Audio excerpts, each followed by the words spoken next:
ভাই রে ভাই, শোনেন, সোলজার সিনেমা নিয়ে আসল খেলা এখন শুরু।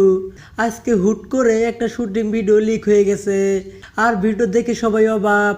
দেখা যায় শাকিব খান সিনেমার সেটে না, বরং একদম সাধারণ মানুষের মতো সবজি বাজারে হাঁটছেন।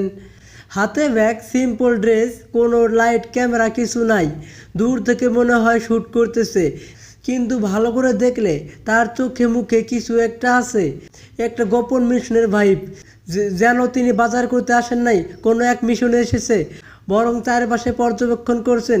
কাকে কোথায় দেখা যাচ্ছে, কে তাকে দেখছে, সব হিসাব করে নিচ্ছেন।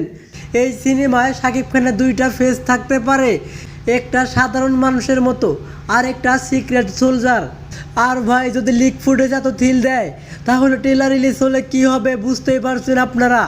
ভিডিওটা ভালো লাগলে একটা কমেন্ট ছুড়ে দিন, আর সাবস্ক্রাইব করুন এসকে রিভিউ ভিডি। নতুন আপডেট প্রথমে আপনিই পাবেন। ধন্যবাদ।